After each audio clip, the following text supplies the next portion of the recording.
On 14th February, the Kerala government passed a resolution in the Assembly asking for amendments in the Wildlife Protection Act of 1972.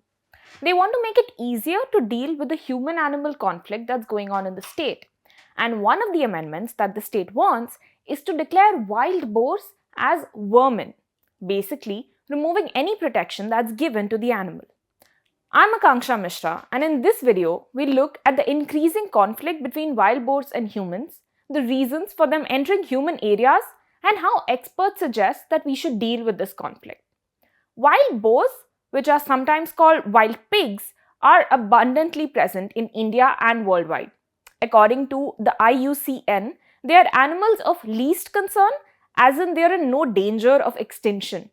And the 2023 guidelines for mitigating human-wild pig conflict by the Environment Ministry mentions that wild pigs are multi-speciality ecosystem engineers.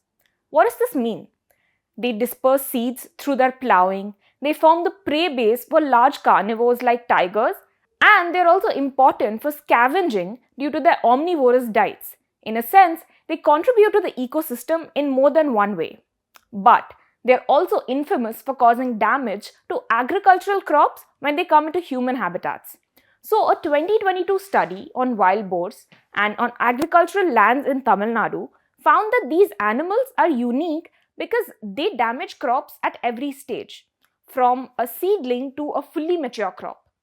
There have also been multiple cases of human deaths in the country by wild boars, either by attacks or by automobile accidents that are caused by the boars that accidentally come onto the roads. Ramesh Chinnaswamy, who is a scientist with the Wildlife Institute of India, points to a growing population of wild boars. Wild boars are, in ecology terms, are selected species. They reproduce fast and they have a number of offspring at one time. This leads to overpopulation, which could be cumbersome when it spills into human habitats. The animals are mainly drawn to human habitats on the fringes of forests and other protected areas, like in Kerala's Wayanad or Idukki districts. Along with crops, they are also drawn to human food waste and can be seen near garbage dumps. Aritra Shetty, a scholar at WWF India, says that we need to understand that these animals don't understand human-made boundaries. They'll go wherever there is ample food and habitat. He says that it is up to us to devise ways to prevent conflict.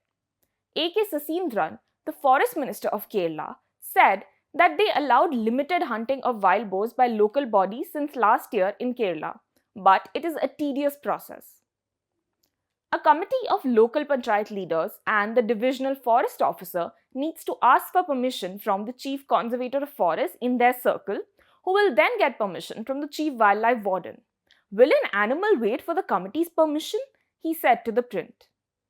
If the union government declares wild boar as vermin, it would remove any protection accorded to the animal under the Wildlife Protection Act of 1972.